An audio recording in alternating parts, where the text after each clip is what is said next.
आज इस सेशन में हम अपना नेक्स्ट टॉपिक डील करते हैं जो कि है VSD वेंट्रिकुलर सेप्टल डिफेक्ट। ठीक है, ये यूनिट 5th चल रहा है। यूनिट 5th में जो कार्डियोवास्कुलर डिजीज़ हैं वो हम डील कर रहे हैं। तो टॉपिक हमारा है VSD is for ventricular septal defect. Okay, तो इससे पहले जस्ट हमने क्लासिफिकेशंस किए थे। क्लासिफिकेशंस के बाद ये हमारा फर्स्ट टॉपिक है, जो हम फर्स्ट डिजीज़ है जो हम डील कर रहे हैं। सबसे पहले देखते हैं कि VSD होता क्या है। ठीक है, ये सपोज दिस इज़ हार्ट। ठीक है, ये राइट एट्रियम है, ये लेफ़्ट एट्रियम है, ये राइट वेंट्रिकुलर है और ये लेफ़्ट वेंट्रिकुलर है। ठीक है, तो क्या होता है जब बेबी जो है वो बेबी जो है वो वूम में होता है, मतलब जब वो फीटस होता है, जब मदर के वूम में होता है, उस टाइम पे क्या होता है, बेबीज़ का जो लंग्स होता है वो काम नहीं कर रहा होता है। ठीक है, क्योंकि आप एक पानी वाले जगह पे हैं, वहाँ पे एमनियोटिक सैक में आप एमनियोटिक फ्लूइड के अंदर हैं, वहाँ पे क्या होता है, लंग्स जो है वो वर्क नहीं कर रहा होता है, लंग्स उस टाइम पे फंक्शनल नहीं होता है। ठीक है, जब बेबी वूम में होते हैं उस टाइम पे जो भी सर्कुलेशन चलता है बॉडी के अंदर वो क्या होता है, मदर के ब्लड से आता है। मदर का ब्लड का सर्कुलेशन जो चल रहा है उसी से वो पूरा सर्कुलेशन चलता है, जिसको हम फीटल सर्कुलेशन बोलते हैं। ओके, तो यहाँ पे क्या होता है, जब बेबीज़ मतलब जब फीटस का लंग्स नहीं चल रहा है तो हार्ट के बीच में, चैम्बर्स के बीच में ऑरिफिस होते हैं। ऑरिफिस मतलब होल होता है। ठीक है, जिससे क्या होता है, ब्लड आपस में वो पास हो पाते हैं यहाँ से वहाँ।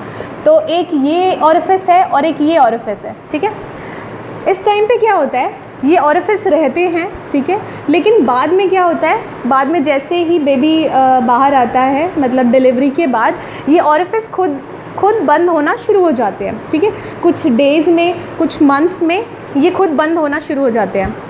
आपने एक कंडीशन सुना होगा जब नॉर्मली बोलते हैं कि that child has hole in a heart, या फिर बोलते हैं कि उसके दिल में छेद है, तो वो नॉर्मली हम इस चीज़ के लिए ही बोलते हैं क्योंकि ये बर्थ के बाद इसे बंद होना होता है। किसी कंडीशन की वजह से अगर ये बंद नहीं हो पा रहा है तो वो कंडीशन आती है जो मैंने अभी आपको बताया। ओके, तो अभी जो हम डील करेंगे वो हम डील कर रहे हैं VSD के बारे में। ये हार्ट का क्या है, सेप्टम है। सेप्टम में जो डिफेक्ट है, ठीक है, ये होल ओपन रह जाता है, ये एक एबनॉर्मल ओपनिंग है। ठीक है, वेंट्रिकुलर्स के बीच में, इसलिए हम इसे क्या बोलते हैं, वेंट्रिकुलर सेप्टल डिफेक्ट। ओके, तो अभी हम इसका डेफिनेशन देखते हैं। ओके, डेफिनेशन से पहले मैंने ये आपको बताया था कि ये किसके अंदर आता है, एसाइनेटिक CSD के अंदर आता है। एसाइनेटिक CSD के अंदर आता ही है, और इसको और क्या बोला जाता है, लेफ़्ट टू राइट। ठीक है, shunt, left to right shunt. Okay, this is left to right shunt. Okay, तो अब हम डेफिनेशन डील करते हैं। सबसे पहले डेफिनेशन क्या है, VSD is an abnormal opening between two ventriculars. ठीक है, between right and left ventriculars. Okay, ये नॉर्मली क्या, ये कंजेनाइटल प्रॉब्लम ही है। नॉर्मली ये क्या होता है, खुद ब खुद कुछ टाइम के बाद, बर्थ के कुछ टाइम के बाद ठीक हो जाता है, बट अगर किसी रीजंस की वजह से ये ठीक नहीं हो रहा है तो बहुत सारे प्रॉब्लम्स होना शुरू हो जाते हैं। तो नेक्स्ट हम देखते हैं डेफिनेशन के बाद कि कौन कौन से ऐसे कॉजेज़ हैं, इटियोलॉजिकल फैक्टर्स हैं जो कि ये VSD जो है वो कॉज कर रहे हैं। तो हम क्या डील करेंगे अभी, इटियोलॉजिकल फैक्टर्स। ओके, तो इटियोलॉजिकल फैक्टर्स में हमने सबसे पहले डील किया था कि जितने भी CSDs हैं, कंजेनाइटल हार्ट डिजीज़ हैं, उनका सबसे मेन जो है वो तो अननोन ही है। किसी को नहीं पता है कि क्या रीज़न्स हैं। 90% ऑफ केसेस में रीज़न्स नहीं होते हैं। नेक्स्ट आता है टेराटोजेनिक सब्सटेंसेस। ठीक है, ये हमने कल बात किया था, इससे पहले सेशन में हमने बात किया था सब्सटेंसेस। इसमें क्या क्या हमने बात किया था, कोई भी drug, alcohol, smoking during pregnancy, ये सारी चीज़ें जो हैं ये किस में आती हैं, टेराटोजेनिक सब्सटेंसेस के अंदर आती हैं। मदर को अगर कोई भी टेराटोजेनिक इन्फेक्शन हो, ठीक है, इन्फेक्शन, टेराटोजेनिक इन्फेक्शन में हमने क्या बात किया था, TORCH, टॉर्च, ठीक है। T4 टॉक्सोप्लाज्मोसिस, O से अदर्स बोला जाता है, अदर्स में क्या है, सिफिलिस एंड गोनोरिया, वार्ड्स, जितने भी ये हो गए। R से रुबेला, C से साइटोमेगालोवायरस एंड H से हर्पीस, ठीक है। टेराटोजेनिक इन्फेक्शन क्या है, टॉर्च, अगर किसी मदर को इनमें से कोई भी एक इन्फेक्शन है तो भी आगे चांसेस रहते हैं कि CHD हो सकता है।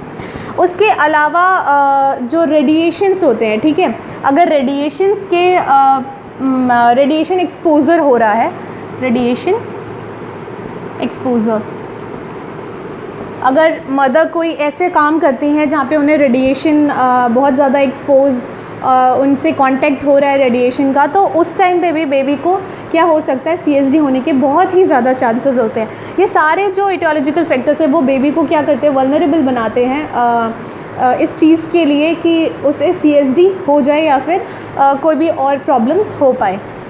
ओके, एक और चीज़ है कि इन सब के अलावा अगर मतलब टॉर्च हो गया या टेराटोजेनिक सब्सटेंसेस हो गए, ये तो हर किसी में कॉमन आता है। उसके अलावा क्या है, जो 24 to 28 डेज़ ऑफ प्रेगनेंसी होता है, days of pregnancy, during that period if the mother is not getting proper nutrition and proper nourishment, then the baby can be affected and उसका जो डेवलपमेंट है, कार्डियक डेवलपमेंट है, heart development है, वो proper तरीके से नहीं हो पाएगा। तो क्या हो सकता है यहाँ पे, इनकम्प्लीट डेवलपमेंट हो सकता है, इनकम्प्लीट डेवलपमेंट ऑफ कार्डियक, ठीक है, हार्ट से रिलेटेड जितने भी डेवलपमेंट्स होते हैं वो इनकम्प्लीट हो जाएगा किस during 24 to 28 days of pregnancy. Okay, तो इस टाइम पे मदर को नरिशमेंट बहुत अच्छे से प्रोवाइड करना चाहिए ताकि आगे जाके ऐसी कोई भी प्रॉब्लम्स ना आए। ओके, तो these are etiological factors. Next हम डील करते हैं क्लिनिकल मैनिफेस्टेशंस की, क्या क्या सिम्टम होंगे बेबी में, कौन कौन से सिम्टम्स होते हैं, ठीक है। तो जैसा हमने बोला 30 to 50% ऑफ जो केसेस हैं वो खुद ट्रीट हो जाते हैं, ठीक है, उनको हम इन स्मॉल VSD बोलते हैं। ओके, एक सेकेंड, हम देखते हैं क्लिनिकल मैनिफेस्टेशन। क्लिनिकल मैनिफेस्टेशन में सबसे पहले जो चीज़ होती है वो होता है कि फीडिंग डिफ़िकल्टी, ठीक है, जो मदर होती है वो बेबी को फीड नहीं कर पाती है, फीडिंग डिफ़िकल्टीज़। अब इसमें कौन कौन से डिफ़िकल्टीज़ आ रही हैं, जैसे बहुत ज़्यादा स्वेट होना शुरू हो जाएगा, बेबी को बहुत ज़्यादा स्वेटिंग होना शुरू हो जाएगा फीडिंग के टाइम पे, ड्यू टू एक्सर्शन। जब आप फीड कर रहे हैं, बेबी जो है वो जब फीड हो रहा है तो उस टाइम पे क्या होगा, बॉडी जो है एक्सर्ट कर रही है, एक्स्ट्रा वर्क कर रही है, हार्ट को क्या है, ब्लड बहुत ज़्यादा पंप करना पड़ेगा, तो उस टाइम पे बेबी को बहुत ज़्यादा प्रॉब्लम फेस कर सकता है, उसको ब्रीदिंग डिफ़िकल्टी होगी, जैसे डिस्निया फेस कर सकता है बेबी, ठीक है, डिस्निया हो गया। एक्सर्शन फेस करेगा, बहुत ज़्यादा एक्सर्ट करना पड़ेगा खुद को, एक्सेसिव स्वेटिंग होगी, ठीक है, फीडिंग के टाइम पे। टैकीकार्डिया हो सकता है, ब्रीदिंग डिफ़िकल्टी होगी, ठीक है, टैकीकार्डिया होगा, पल्स रेट बहुत ज़्यादा बढ़ जाएगा। उसके अलावा फीडिंग के अलावा लो वेट गेन होगा, ठीक है, डिफ़िकल्टी इन वेट गेन या फिर लो वेट गेन, बहुत ज़्यादा जो बेबी है वो बहुत ज़्यादा वीक रहेगा बिकॉज़ वो प्रॉपर तरीके से उनको न्यूट्रिशन नहीं मिल पा रहा है। फीडिंग के टाइम पे इतनी सारी डिफ़िकल्टीज़ होंगी तो वो क्या करेंगे, वो ढंग से फीड नहीं हो पाएंगे, जिसकी वजह से उनका वेट गेन वगैरह जो है उसमें बहुत ज़्यादा प्रॉब्लम आएगा। ओके, इसके अलावा है एक और hepatomegaly. Hepatomegaly is for enlargement of liver. Liver जो है जो नरिशमेंट पूरा मिल नहीं रहा है, उसकी वजह से क्या होगा, लिवर जो है वो एनलार्ज होता जाएगा। और यहाँ पे है बायवेंट्रिकुलर हाइपरट्रॉफी।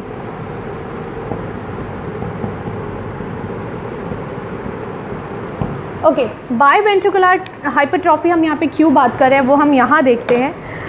एक्चुअली क्या होता है, इनिशियली क्या होता है जब VSD नॉर्मल, ठीक है, नॉर्मल VSD है तो उसमें क्या होता है, नॉर्मली ब्लड कैसे आ रहा है, पहले राइट एट्रियम में आ रहा है, फिर राइट वेंट्रिकुलर में जा रहा है, ठीक है, यहाँ से फिर इधर आ रहा है, इधर आ रहा है, इधर आ रहा है फीटस में। नॉर्मली क्या होता है, राइट एट्रियम से राइट वेंट्रिकल आया, वेंट्रिकल से लंग्स में गया, ठीक है, वेंट्रिकुलर से लंग्स में गया, लंग्स से यहाँ आया, यहाँ से फिर इधर आया, इधर से आयोटा के थ्रू कहाँ जाता है, बॉडी में जाता है, ठीक है। This is iota, this is pulmonary artery, okay, and this is pulmonary vein. तो यहाँ क्या हो रहा है, ब्लड जब लंग्स से प्योर होके आ रहा है, यहाँ पे, यहाँ आया तो इधर तो आ रहा है, लेकिन यहाँ नहीं जाके, ठीक है, बॉडी में नहीं जाके वो कहाँ हो रहा है, ये इधर लीक कर रहा है, ठीक है। अगर यहाँ पे भी ऑरिफिस है तो प्रेशर ऊपर को ना लग के किधर लग रहा है, राइट वेंट्रिकुलर में लग रहा है। अब राइट वेंट्रिकुलर में यहाँ का जो भी ब्लड है, ओके, यहाँ जो भी ब्लड है वो किधर जा रहा है, राइट वेंट्रिकुलर में जा रहा है। राइट वेंट्रिकुलर में जो ब्लड है वो भरते भरते क्या हो जाएगा, ये जो चीज़ है यहाँ पे हाइपरट्रॉफी हो जाएगी, ओके। आप किसी प्लेस में बहुत ज़्यादा अगर पानी भरते जाओगे तो वहाँ क्या होगा, हाइपरट्रॉफी हो जाएगी। इसके वजह से अगर यहाँ हाइपरट्रॉफी हो गई तो फिर ये वाला जो वाल्व है, ठीक है, ये क्या होगा, यहाँ से ब्लड ऊपर को पुश करेगा, ओके। तो इधर भी ब्लड फुल हो गया, यहाँ ब्लड फुल होने के बाद क्या हो रहा है, ये हाइपरट्रॉफी, यहाँ भी बहुत ज़्यादा ब्लड है, ऊपर नहीं जा दे सकते। उसके बाद क्या होगा, राइट वेंट्रिकुलर से जो इम्प्योर ब्लड है वो इधर लीक करना शुरू हो जाएगा, जिसके वजह से लेफ्ट वेंट्रिकुलर का भी क्या हो रहा है, हाइपरट्रॉफी हो रहा है, ओके। तो दैट्स वाई हम बात करते हैं बायवेंट्रिकुलर हाइपरट्रॉफी। तो यहाँ पे क्या हो रहा है, दोनों जगह में क्या हो रहा है, हाइपरट्रॉफी हो रहा है, ओके। एक और कंडीशन है, ये कॉम्प्लिकेशन है वैसे तो VSD का। VSD में क्या होता है, जब ये नॉर्मल कंडीशन, जब यहाँ का हाइपरट्रॉफी हो गया, इधर भी हाइपरट्रॉफी हो गया, ठीक है, तो क्या हो रहा है, इम्प्योर ब्लड और प्योर ब्लड मिलके पूरे बॉडी में सर्कुलेट हो रहा है, जिसकी वजह से VSD एक ऐसा कंडीशन बन जाता है जिसमें असाइनेटिक एंड साइनेटिक दोनों ही सिम्टम्स आना शुरू हो जाते हैं, ओके। तो ये चीज़ आप याद रखना कि ये बायवेंट्रिकुलर हाइपरट्रॉफी यहाँ पे होती है, ओके। नेक्स्ट हम डील करते हैं डायग्नोस्टिक इवैल्यूएशन कि क्या क्या डायग्नोस्टिक प्रोसीजर्स है हमारे पास। Diagnostic evaluation, okay. तो सबसे पहले जो आपको चीज़ पूछनी है वो तो आप हिस्ट्री टेकिंग करेंगे, ठीक है। आप पता करेंगे कि क्या क्या प्रॉब्लम्स थी मदर को ड्यूरिंग प्रेगनेंसी और कौन कौन सी दिक्कतें आ रही हैं। उसके अलावा आप फिज़िकल एग्जामिनेशन करेंगे। फिज़िकल एग्जामिनेशन में आपको थोड़ा बहुत पता लगेगा कि बॉडी वेट से या फिर और भी चीज़ें आपको देखने को मिलेंगी कि क्या बेबी को क्या क्या हो रहा है। उसके अलावा जो आप करेंगे वो है चेस्ट एक्सरे। चेस्ट एक्सरे यहाँ पे क्यों कर रहे हैं, ताकि हाइपरट्रॉफी का पता लगे, ठीक है। हाइपरट्रॉफी हम किस में देखते हैं, चेस्ट एक्सरे करके देखते हैं। नेक्स्ट कर रहे हैं ECG। ECG हम इसलिए कर रहे हैं ताकि अगेन हमें हाइपरट्रॉफीज़ का पता चले। चेस्ट एक्सरे में हम एक और चीज़ देखते हैं कि जो मर्मर साउंड जो आता है साउंड चेस्ट का, ठीक है, जब भी आप सांस लेते हो तो एक डिफरेंट साउंड आएगा। अगर हार्ट में प्रॉब्लम है तो एक डिफरेंट साउंड आता है। उस चीज़ को भी देखने के लिए आप चेस्ट एक्सरे वगैरह करते हैं और पूरा का पूरा मतलब आपको विजुअलाइज हो पाता है ईज़िली। ECG में भी आपको ये हाइपरट्रॉफी के बारे में, एग्जैक्ट हाइपरट्रॉफी के बारे में पता लग रहा है, बिकॉज़ आप इसमें इलेक्ट्रोड्स वगैरह यूज़ करते हैं तो वो इजी हो जाता है। इसके अलावा जो है इको कार्डियोग्राफी यूज़ कर रहे हैं आप। इको कार्डियोग्राफी जो है वो इसलिए यूज़ कर रहे हैं ताकि एग्जैक्ट ये पता लगे कि सेप्टल वेंट्रिकुलर्स में जो सेप्टम है उसमें डिफेक्ट है और उसके अलावा और भी मल्टीपल डिफेक्ट है या नहीं है, ठीक है। इको कार्डियोग्राफी जो है इसमें क्या करते हैं, इको कार्डियोग्राफी और डॉपलर्स भी यूज़ करते हैं। डॉपलर्स आपने सुना होगा, डॉपलर्स और उसके साथ साथ कलर चार्ट यूज़ करते हैं, ठीक है। कलर्स के थ्रू मतलब क्या करते हैं, कलर डाल देंगे जिसके थ्रू आपको हार्ट में पूरा पता लगेगा कि कहाँ कहाँ पे डिफेक्ट है, कौन कौन से सेप्टम, कितने मल्टीपल्स ऑरिफिस हैं। ऐसा नहीं है कि वीएसडी में सिर्फ एक ही ऑरिफिस होगा, मल्टीपल ऑरिफिस भी हो सकते हैं। उन सारी चीज़ों को देखने के लिए हम क्या करते हैं, इकोकार्डियोग्राफी करते हैं। Okay, next is ultrasound, ultrasonography आप बोल सकते हैं। ओके, अल्ट्रासोनोग्राफी क्या करता है, we use ultrasonography for depiction of so that we can visualize the blood flow, ठीक है। कहाँ कहाँ ब्लड फ्लो हो रहा है, किधर किधर जा रहा है, उसको देखने के लिए हम क्या करते हैं, अल्ट्रासोनोग्राफी करते हैं। लास्ट जो करते हैं हम वो है कार्डियक कैथेटराइजेशन, और यही कंफर्म करता है, कार्डियक कैथेटराइजेशन जो है वो कंफर्म करता है किस चीज़ को, जो वेंट्रिकुलर सेप्टल डिफेक्ट है इस चीज़ को कंफर्मेशन कौन देता है, कार्डियक कैथेटराइजेशन। ओके, ये पूरा ब्लड फ्लो वगैरह दिखाता है अच्छे से। ओके, तो ये था डायग्नोस्टिक प्रोसीजर। नेक्स्ट हम देखते हैं मैनेजमेंट। ओके, मैनेजमेंट में हम देखते हैं दो मैनेजमेंट हमारे पास है, मेडिकल मैनेजमेंट और सर्जिकल मैनेजमेंट, ठीक है। मेडिकल मैनेजमेंट में हम यहाँ पे दो ड्रग्स दे रहे हैं, एक कार्डियक के लिए हम दे रहे हैं जो कि है डाइगॉक्सिन या डिगॉक्सिन, आप जो भी प्रोनाउंस करें। ये जो है अगर बच्चे हैं तो उनको हम सिरप देंगे, और अगर नॉर्मल थोड़े बड़े हैं तो उनको हम ये ड्रग दे सकते हैं। डिगॉक्सिन क्या करता है, जो भी कार्डियक को वर्कलोड ज़्यादा पड़ रहा है उस चीज़ को मैनेज करने के लिए हम क्या दे रहे हैं, डिगॉक्सिन दे रहे हैं। लेसिक्स जो है वो नॉर्मल डायरेटिक्स है, तो यहाँ पे हम लेसिक्स भी प्रोवाइड करते हैं। नेक्स्ट आते हैं सर्जिकल मैनेजमेंट। सर्जिकल मैनेजमेंट में हम यहाँ पे क्या कर रहे हैं, जो छोटे हैं, ठीक है, जो वीएसडी नॉर्मल वीएसडी है, मतलब उन वीएसडी को तो हम पर स्ट्रिंग अप्रोच या फिर सूचर भी लिख सकते हैं, यहाँ पे अप्रोच के साथ साथ सूचर, ठीक है, ये कर देते हैं। फर्स्ट स्ट्रिंग अप्रोच या फिर सूचर जो है ये ओपन हार्ट सर्जरी से ही किया जाता है। ये एक टाइप का सूचर है, अगर आप इसको गूगल करेंगे तो आपको इमेजेस अच्छे से क्लियरली मिल जाएगा। तो आप अगर क्लियरली इसको समझना चाहते हैं तो आप इमेजेस का हेल्प ले सकते हैं। नॉर्मली क्या होता है, जब आप पर्स को बंद करते हैं, ठीक है, तो ये ऐसा ही एक सूचर होता है जिसको टाइट करने पे क्या होता है, जो उसकी ओपनिंग होती है, जैसे पर्स क्लोज हो जाता है वैसे ही ये भी क्लोज हो जाता है। दैट्स वाई इसको हम क्या बोलते हैं, पर्स स्ट्रिंग अप्रोच या फिर सूचर। ओके, ये क्या है, ये नॉर्मल मतलब जो इन स्मॉल वीएसडी जो मैंने बोला था, स्मॉल वीएसडी में मैं यहाँ लिख देती हूँ, इन स्मॉल वीएसडी और इन लार्ज वीएसडी, ठीक है। स्मॉल वीएसडी में हम पर्स स्ट्रिंग अप्रोच कर सकते हैं या सूचर कर सकते हैं, और लार्ज वीएसडी में हम क्या करते हैं, सिंथेटिक डैक्रॉन पैचेस। तो ये डैक्रॉन पैचेस होते हैं, जैसे ये ओपनिंग है, ठीक है, ये ओपनिंग है, तो कुछ इस टाइप के ये डैक्रॉन पैचेस रहते हैं। फॉर एग्जांपल ये है, ये डैक्रॉन पैचेस रहते हैं, ये भी ओपन हार्ट सर्जरी से ही की जाती है, और ये दोनों जो हैं ये एक ऐसे स्ट्रिंग से अटैच्ड होते हैं, ठीक है, ऐसे टाइप की। और जब इन स्ट्रिंग्स को खींचते हैं तो ये डैक्रॉन पैचेस क्या होते हैं, ये आपस में जुड़ जाते हैं, ठीक है।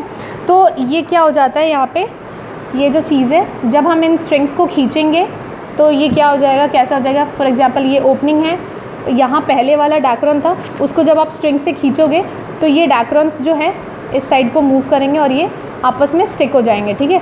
तो जिसकी वजह से क्या हो रहा है, ये जो ओपनिंग है वो क्या हो रहा है, बंद हो जा रहा है। ओके, आप अगर इसको क्लियरली देखना चाहते हो तो आप इमेजेस देख सकते हैं, आपको बहुत अच्छे से थोड़ा हेल्प मिल जाएगा। ओके, तो ये था आज का हमारा टॉपिक वीएसडी। आई होप आपको अच्छे से समझ में आ गया हो। अगर इससे रिलेटेड आपको कोई डाउट्स हैं तो आप पूछ सकते हैं। Thank you class.